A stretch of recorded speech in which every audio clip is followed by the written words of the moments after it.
In the first days after Russell's death, Michelle Lawson's house became too big a space for one person.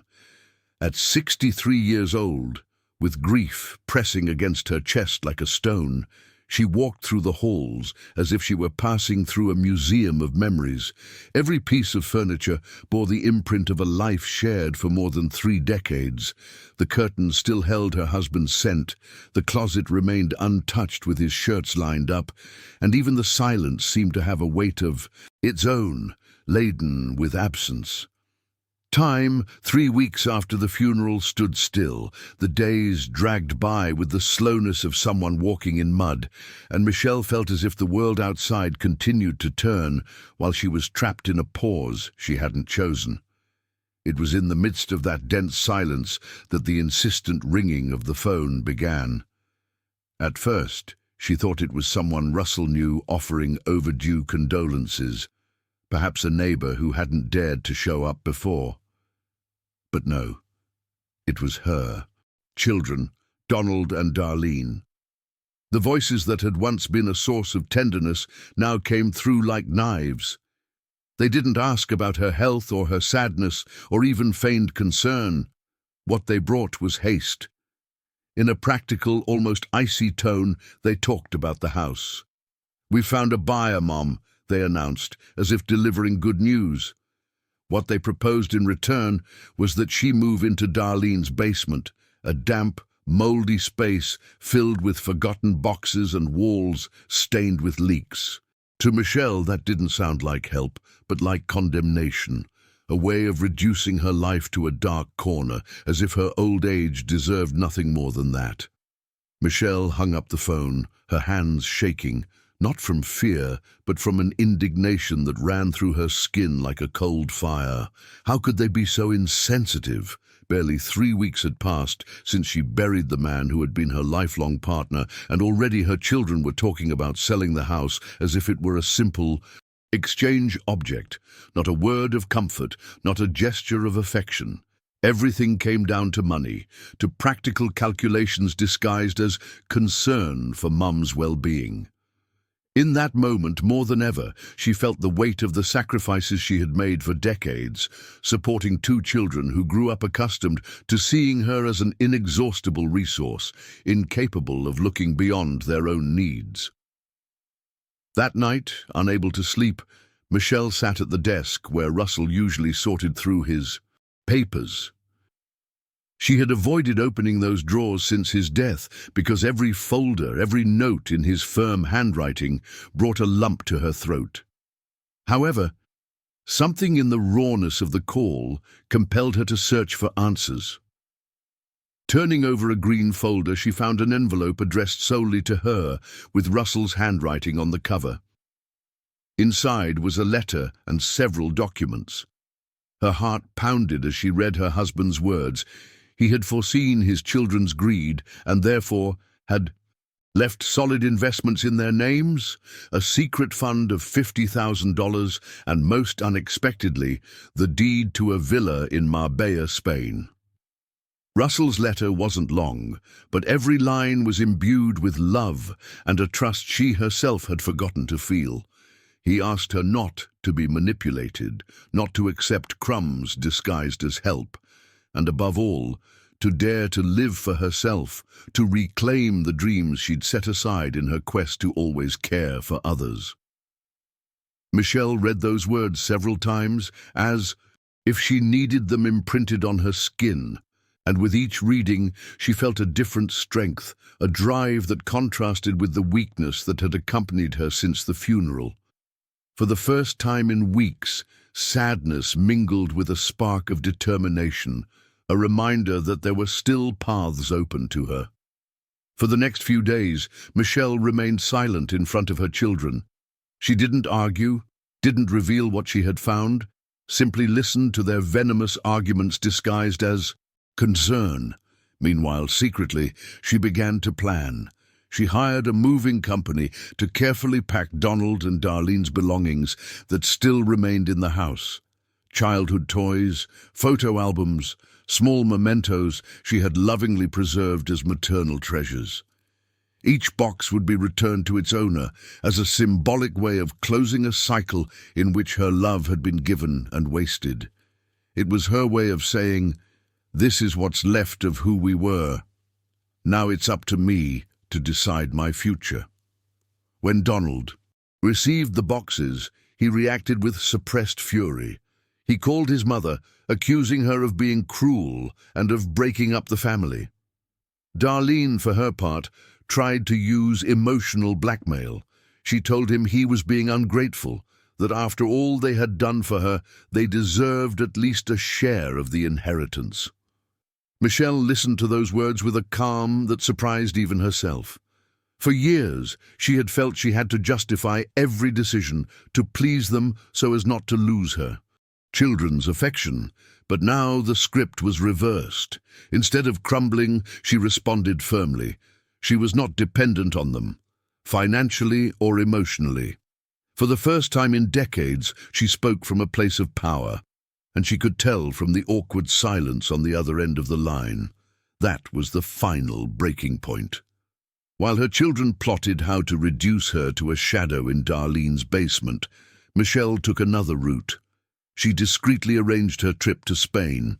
She reviewed the paperwork for the villa in Marbella, confirmed its legal validity, contacted a neighbor named Mrs. Rodriguez, who had looked after the property at Russell's request, and bought a one-way ticket. The decision brewed like an internal current, growing stronger each day, until it reached the point where it was no longer an idea, but an inevitable fact. When she closed the door of the family home behind her, suitcase in hand and her husband's letter in her purse, she felt she wasn't just leaving walls and memories behind. She was also leaving a version of herself that had lived in silence for too long. The flight to Spain was a mixture of nerves and relief. Michelle, accustomed to living life dependent on others, was now alone with her thoughts, staring out the window at the clouds dissolving in the sunlight. She carried a notebook in which she wrote down random phrases, almost like a makeshift diary. "I'm not escaping, I'm choosing myself." Each word she jotted down was a reminder that this journey wasn't just a change of location, but a belated yet profoundly liberating declaration of independence. The image of Russell returned to her again and again, not burdened by grief, but like an invisible companion guiding her through every decision. When she arrived in Marbella, the warm, salty Mediterranean air enveloped her like an unexpected embrace. Mrs. Rodriguez, a woman with silver hair and a frank gaze, greeted her with a bouquet of fresh flowers and a welcome home that immediately brought tears to her eyes. The villa was immaculate, lovingly maintained, and although Michelle toured it with her heart racing, she felt as if every corner spoke of the future, not the past. The whitewashed walls, the balconies overlooking the sea, the garden planted with lemon trees, everything seemed prepared to remind her that there was still life, that there was still room to write new stories. The first few days in Marbella were a time of self-discovery. Michelle would wake up early, open the windows wide, and let the sun bathe the rooms, as if with each ray of light the gloom of the past few months would dissipate. She walked the cobblestone streets, greeted the neighbors, and gradually made her way to the local markets, where the colors of the fruit and the aroma of freshly baked bread awakened a vitality she thought she'd lost.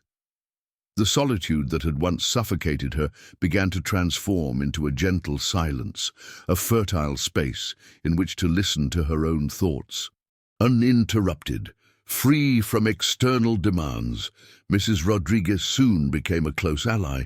She was one of those women who conveyed strength in her manner of walking and tenderness in her listening. She told Michelle stories from the neighborhood of past summers when the villa was closed, and how she always looked after it, thinking of the day its owner would come to live there.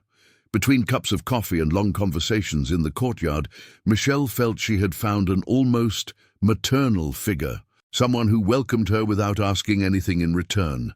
That support network, as simple as it seemed, was exactly what she needed to remember that she was not alone in the world, even though her own children had chosen to turn their backs on her. As the weeks passed, Michelle began to reconnect with parts of herself she had buried for years. She enrolled in an oil painting workshop offered by the Neighborhood Cultural Association, and when she faced the blank canvas, she felt the same mix of fear and freedom she experienced in this new stage of her life. The colors flowed awkwardly at first, but soon became an extension of her emotions. The intense blues spoke of her grief, the yellows of moments of hope, and the greens of the life reborn within her. It was a secret language between her pain and her resilience, a bridge to a more authentic version of herself. One day, while checking emails at the villa's small desk, she found an unexpected message. It came from Kathleen, her teenage granddaughter, Darlene's daughter. The young woman had discovered, through her mother's careless comments, that there was a house in Spain and that her grandmother had decided to live there. In the email, Kathleen confessed that she had always felt her mother manipulated the truth and that she wanted to get to know her away from family tensions. Michelle read those lines with a trembling hand and a lump in her throat. It was the first genuine sign that family ties could be rebuilt from a different, cleaner, more honest place. Kathleen's arrival in Marbella was a moment filled with suppressed emotion. Michelle greeted her at the airport, recognizing her in the crowd by that mixture of shyness and determination in her gaze, so similar to Russell's in his youth. When they embraced, words weren't enough. It was as if they both understood that the gesture sealed a silent pact of sincerity and true affection. During the drive to the villa, Kathleen observed everything with fascination, asking about the streets, the landscapes, and the local customs, as if she wanted to absorb every detail of her grandmother's new life. At the villa, their coexistence flowed with surprising ease. Kathleen became interested in Michelle's paintings, the hidden corners of the garden, and the stories her grandmother had collected throughout her life. Each conversation revealed more cracks in the young woman's relationship with Darlene. She confessed to feeling suffocated by her mother's constant demands and manipulation, and found in Michelle a refuge where she could simply be herself without fear of reproach. For Michelle, that bond was more than companionship. It was confirmation that it had been worth it to endure and make difficult decisions, because life was finally giving her back a genuine, unconditional relationship. As the days passed, the villa was filled with renewed energy. Kathleen helped her grandmother prepare typical Spanish meals, laughing when the potato omelettes weren't quite firm or when the bread over-toasted in the oven. Those simple moments became indelible memories, small fragments of everyday life that built a different kind of intimacy, free from the tension Kathleen experienced at her mother's house. Michelle, for the first time in years, found herself laughing out loud, discovering that there was still room for joy after the pain. One afternoon, as they walked along the boardwalk, Kathleen took her hand and told her she wanted to spend more time with her, that she had understood the difference between true love and conditional love. Michelle listened to those words with her heart overflowing. She had never needed more recognition than at that moment. She felt that the decision to leave everything behind, the house, the ungrateful children, the poisoned memories, had been more than an act of courage. It had been a silent seed that now blossomed in her relationship with her granddaughter. In that moment, she understood that their story didn't end with loss, but with new roots planted in fertile soil. The bond between Michelle and Kathleen grew stronger every day, with small but meaningful gestures. They shared long conversations on the balcony at sunset, when the Marbella sky turned orange and violet, and it seemed as if the sea were slowly swallowing the sun. Kathleen told her about her dreams dashed by pressure from her mother, her desire to study art, and the frustration she felt at not receiving support at home. Michelle listened attentively, offering words of encouragement and the certainty that at least with her she would always have a safe place.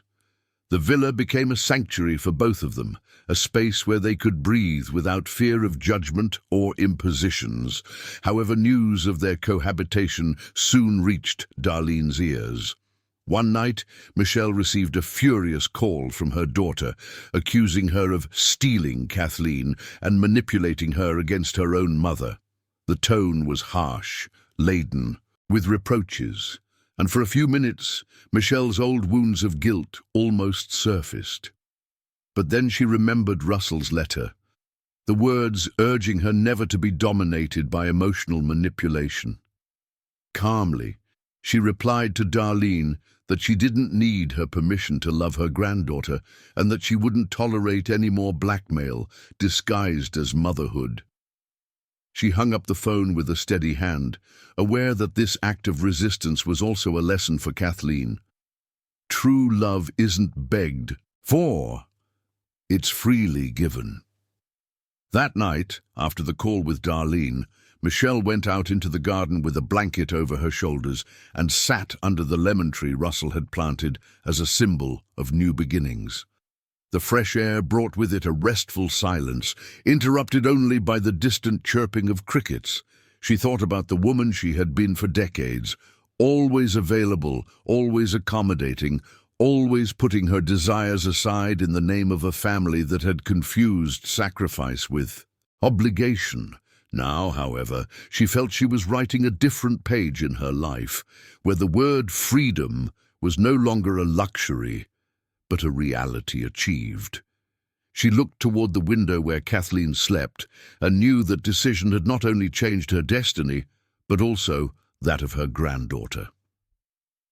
The next day, Michelle and Kathleen began their own routine, removed from the noise of external demands. They went to the market together, decorated the house with fresh flowers, and set themselves small. Projects, such as restoring antique furniture found at local flea markets. These everyday details gave them a sense of shared purpose, a new kind of family that didn't depend on blood, but on mutual care.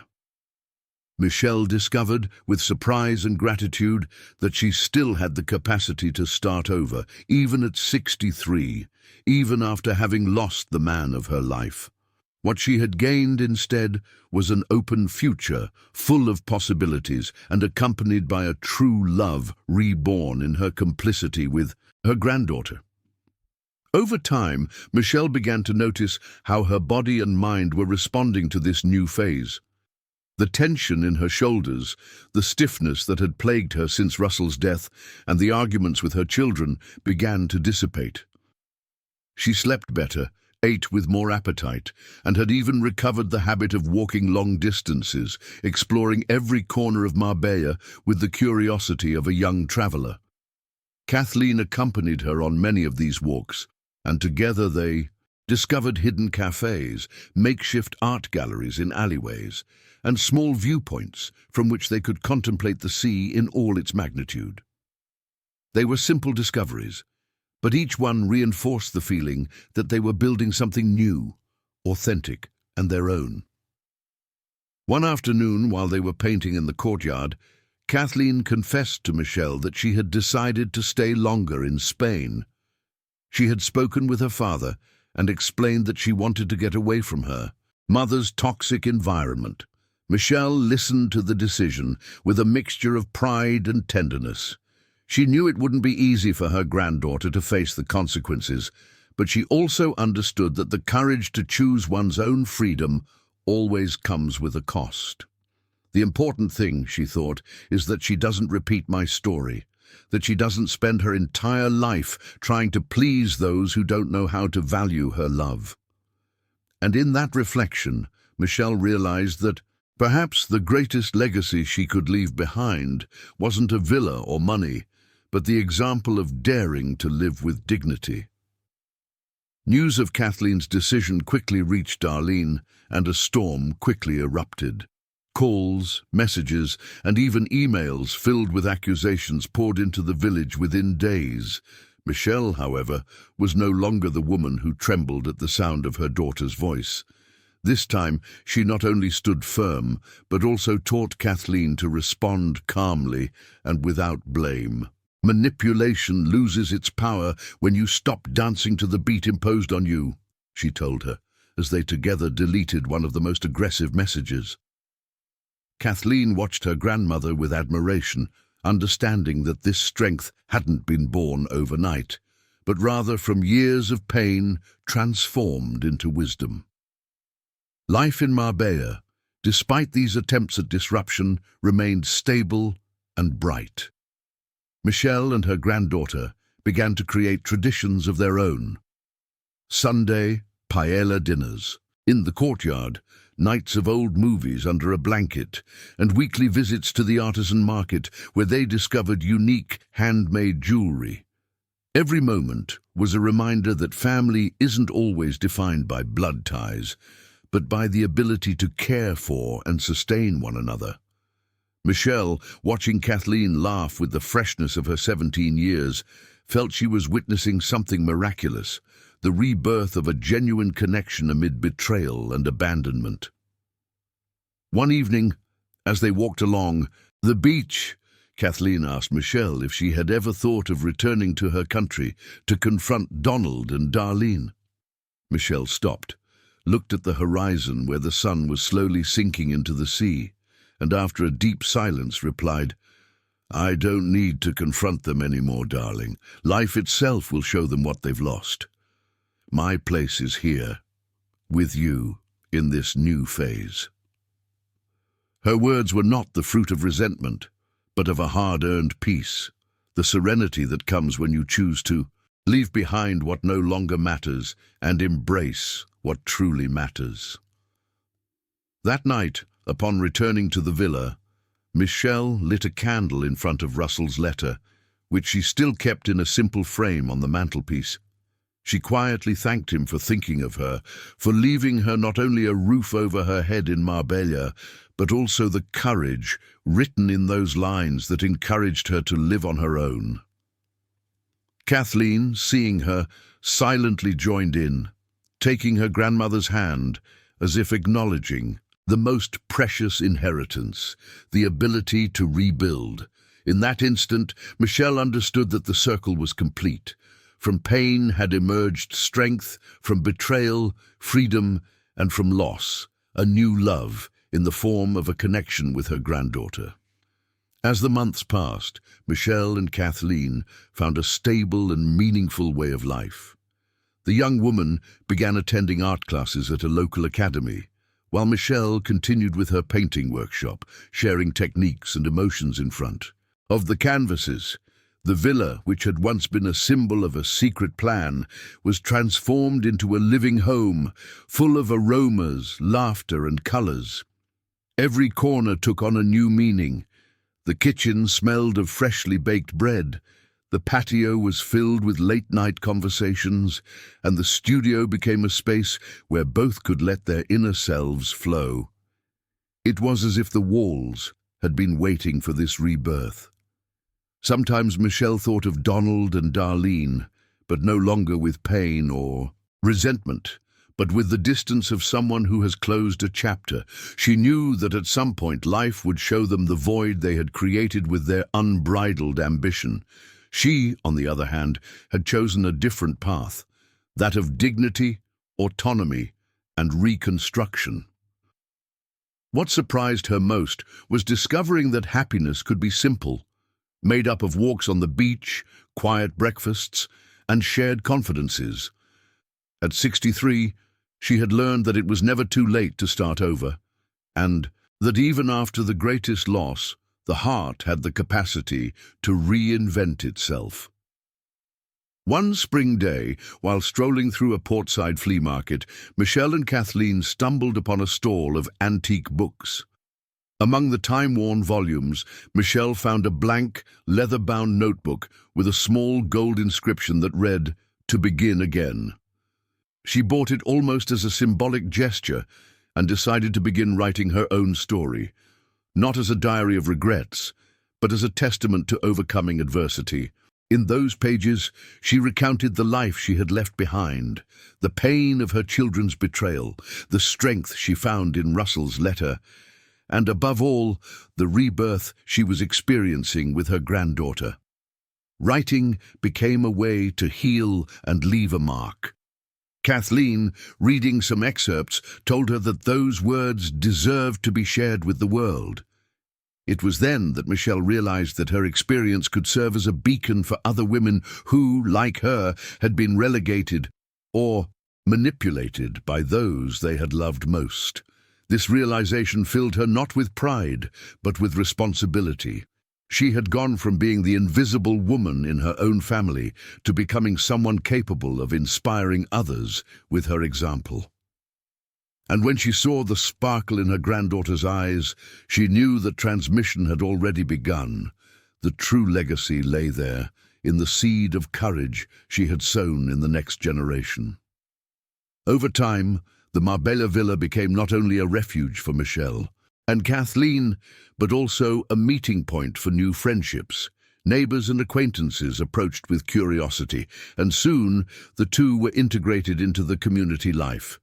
They participated in local festivals, al fresco dinners under string lights, and excursions to the whitewashed villages that dotted the Andalusian coast.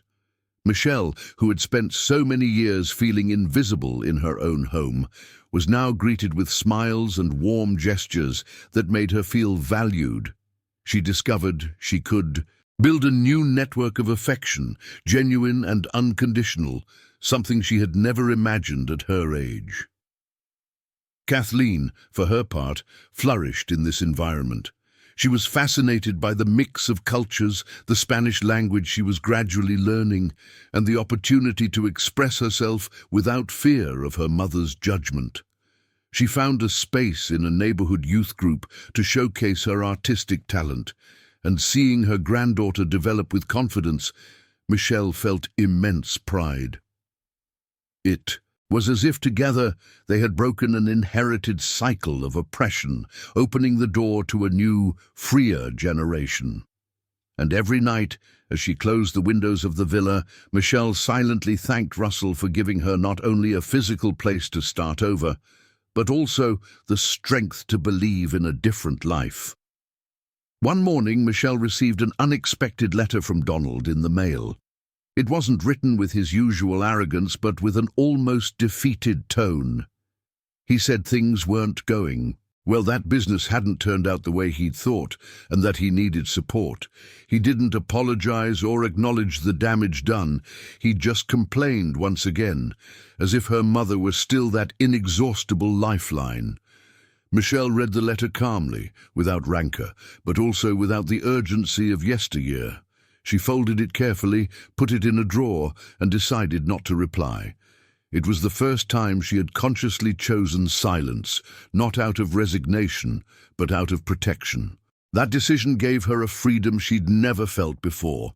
For decades, she had reacted immediately to her children's needs, sacrificing her own peace. Now she understood that love shouldn't be confused with servitude, and that protecting herself was also a form of love, loving her dignity, her time, and the new life she was building. Kathleen noticed that firmness in her grandmother and said a phrase Michelle would never forget. "You taught me that sometimes saying no is the greatest act of courage." And in those words, Michelle recognized that she was not only healing her own story, but also sowing a new legacy in her granddaughter. Their days in Marbella began to fill with small but meaningful projects. Michelle and Kathleen decided to transform one of the villa's empty rooms into a shared studio, a space filled with paintbrushes, easels, and walls that soon became tinged with color. There, they spent hours exploring creativity, laughing when things went wrong and celebrating every stroke that revealed a part of themselves. For Michelle, watching her granddaughter display talent and confidence was a reminder that life still offered reasons to get up every morning. Art became their secret language, a shared refuge where no shadow of the past could reach them. One Sunday, while strolling through the town's craft fair, Kathleen suggested they enter a local exhibition together.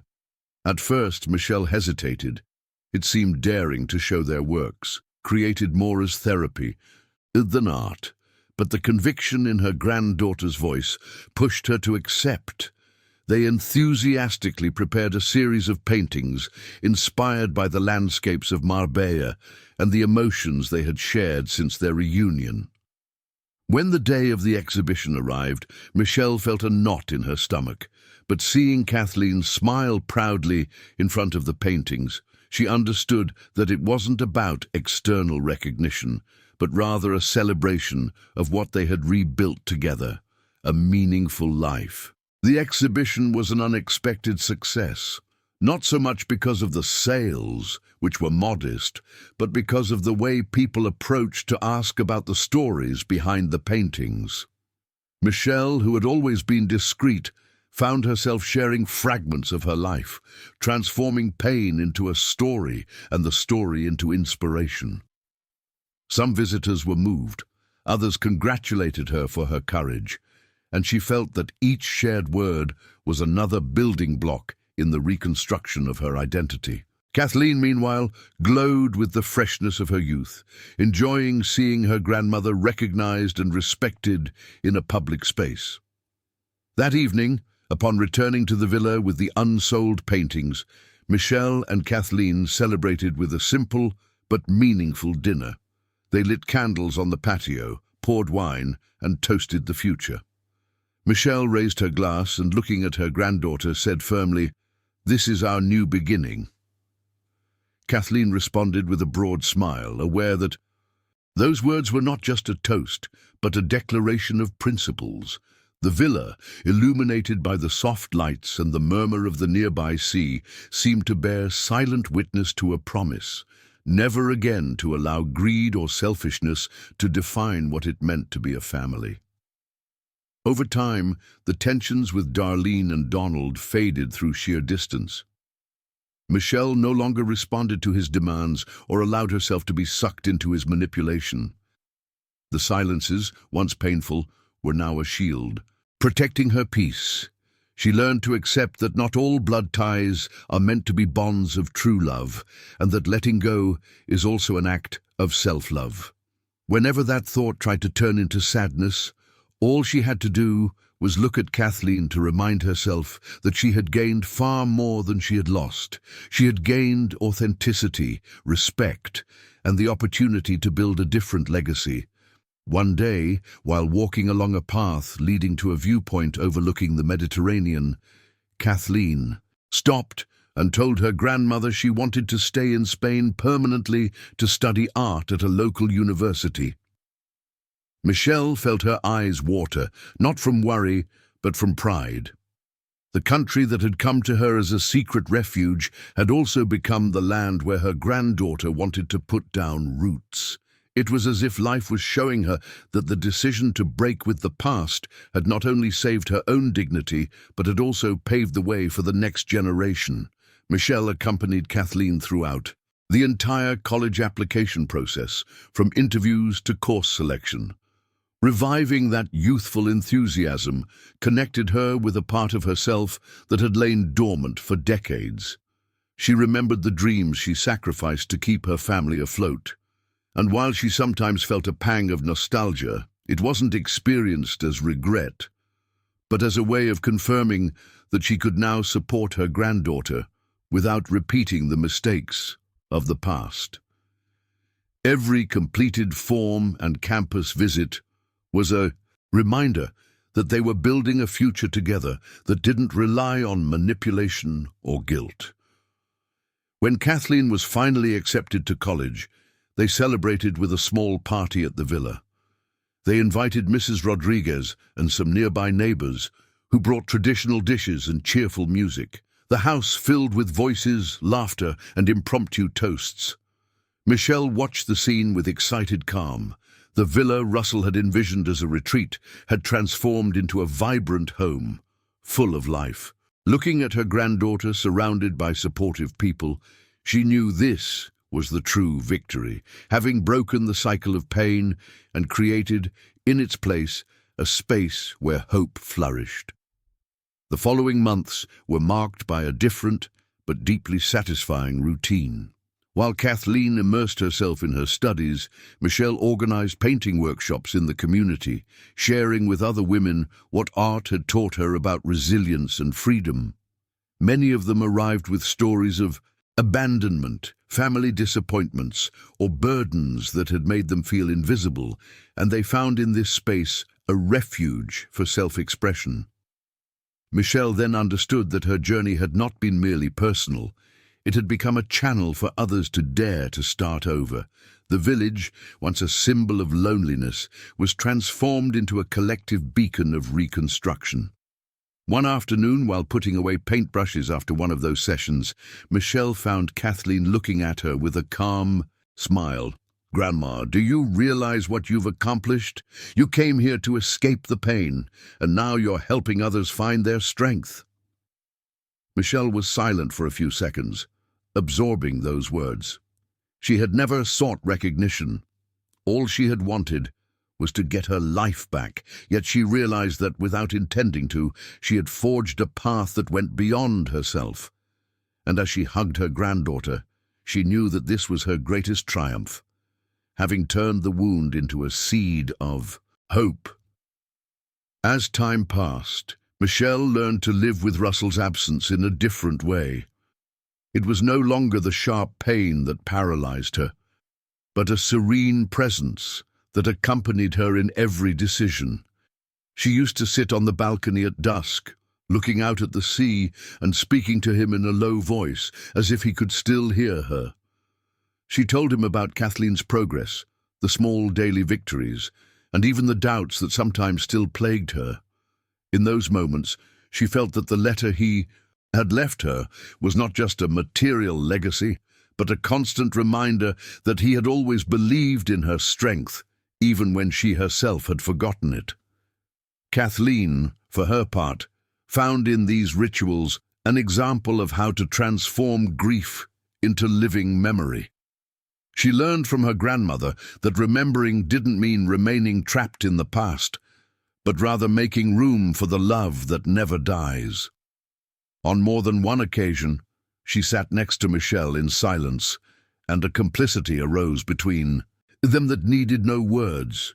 It was as if they shared a secret language, woven from loss, learning, and rebirth. And so, as the sun set behind the horizon, Michelle realized she had achieved an unexpected balance. Grief and hope could coexist, and from that blend, a new, authentic, and full life was born. One summer, Kathleen decided to organize a small exhibition of the work she had painted with her grandmother over the past few months. She chose the title New Roots, and the show was enthusiastically received in the local community. Neighbors, students, and even tourists came to view the paintings, and many were moved by the story behind them. A woman who, after losing her husband and being betrayed by her own children, found an unexpected rebirth in art and in the company of her granddaughter. Michelle watched silently as Kathleen proudly shared these stories. Watching her speak with such confidence was like witnessing the blossoming of a seed she had tenderly nurtured. At the end of the presentation, a local journalist approached them for an interview. She asked Michelle what advice she would give to other women experiencing pain and abandonment. She thought for a moment and calmly replied, "Don't let others decide your worth. It's never too late to start over, even if the world tries to convince us otherwise." Her words were captured in an article that circulated throughout the city and beyond, and Michelle, although not seeking the spotlight, understood that her experience was touching lives. It was a reminder that wounds could be transformed into light for those still walking in darkness. After the exhibition, Michelle felt an important cycle had come full circle. She didn't need external recognition to validate her story, but seeing how her words and paintings inspired others gave her a sense of renewed purpose. The villa, which had begun as a secret refuge left behind by Russell, had transformed into a space for creation, learning, and community. Every corner now spoke of life. The walls covered in paintings, the dining table filled with books and sketches, the garden adorned with flower pots that Kathleen carefully tended. It was a home built from freedom, not obligation. One day, while walking together through Marbella's old town, Kathleen told her she wanted to write a picture book about her grandmother's story. Michelle smiled in surprise. She had never seen herself as the protagonist of anything, but she understood that for her, granddaughter, this was more than a project. It was a way to preserve a legacy. Not so that others would admire what I did, she thought, but so that they would remember that there is always a way out, even when it seems all is lost. In that instant, she understood that the true triumph was not having escaped her children's manipulation, but having built, together with Kathleen, a story of resilience and hope that would live on long after their time. With the book project, the afternoons at the villa took on a new dynamic. Kathleen drew scenes of her grandmother at different stages of her life, as a devoted mother, as a widow navigating loneliness, and finally, as a woman reborn in Spain. Michelle reviewed each illustration with tears in her eyes, recognizing herself in those strokes as she had never done before, in front of a mirror. It wasn't just art, it was the validation of a complex life with deep wounds, but also with an unbreakable strength that had blossomed when she least expected it. The book became a shared mirror where they could both see the transformation made history. As they worked on that project, Michelle felt Russell was present in a special way. Every time she wrote a paragraph or commented on an illustration, she imagined him smiling, content to know that his last gift, that villa in Marbella, had become so much more than a refuge. It was a space where his wife and granddaughter were weaving a future filled with dignity and genuine love. And although his absence remained an impossible void to fill, it no longer hurt as harshly. It had become a gentle presence, like the murmur of the sea that reached her bedroom window every night. After publishing the book at a local print shop, Michelle and Kathleen organized a small presentation at the neighborhood cultural center. Neighbors, Kathleen's college classmates, and women who had attended the painting workshops attended. The atmosphere was intimate but charged with emotion. Michelle spoke, simply, without drama. She recounted how she had gone from feeling invisible in her own family to recognizing herself as someone with the right to fully exist. Her voice didn't tremble, because she no longer spoke from a wound, but from a scar.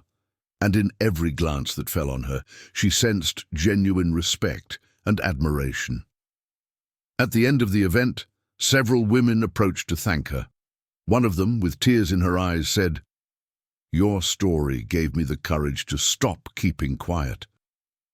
Michelle hugged her tightly, understanding in that instant that her experience had transcended the personal, that life marked by sacrifice and betrayal had become a compass for others, proof that dignity has no expiration date.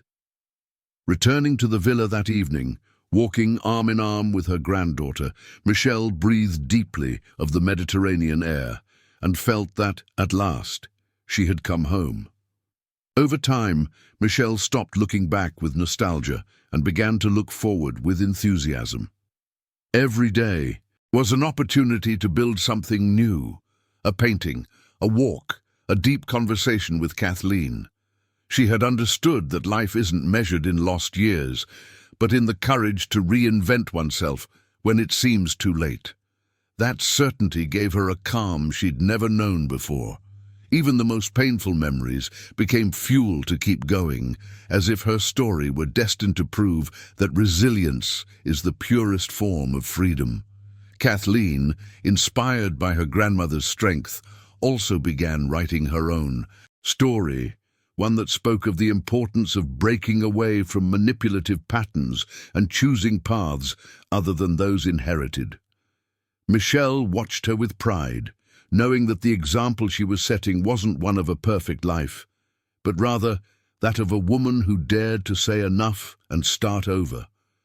And as the two worked side by side on their projects, the villa in Marbella became solidified not only as a home, but as a symbol of everything they had achieved together, a refuge of dignity, true love, and second chances. One autumn day, as the leaves fell on the seafront, Michelle received another letter from Donald. This time, the tone was different, more humble, more broken. He acknowledged mistakes, spoke of sleepless nights, and the loneliness that had surrounded him since his ambitions had collapsed. Michelle read it slowly, letting each word sink in. She felt compassion, but also clarity. It wasn't her responsibility to rescue him. Life had taught her that helping didn't mean surrendering to blind sacrifice, and that compassion could be exercised from a distance.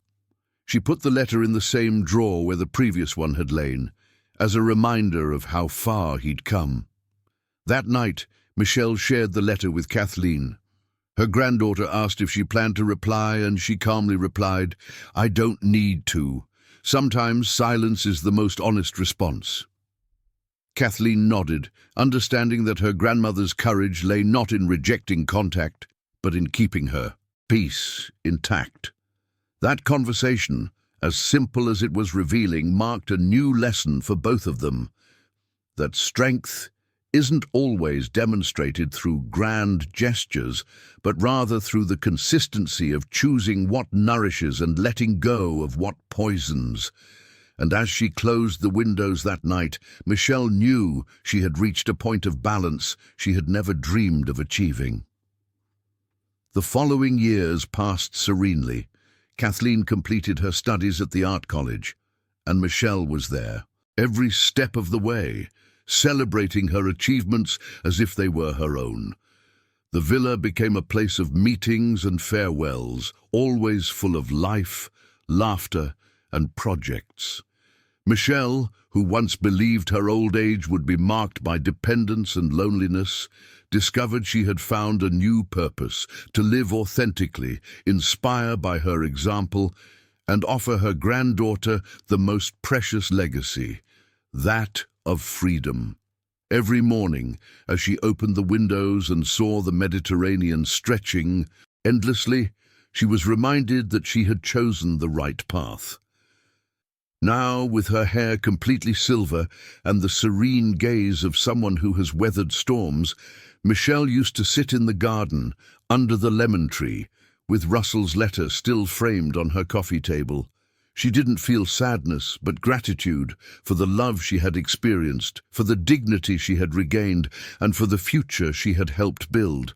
And as Kathleen painted beside her, full of youth and hope, Michelle understood that life had given her a second beginning, not perfect, not free of scars, but deeply her own. With a calm smile, she knew she had come full circle, from pain to rebirth, from abandonment to fulfillment.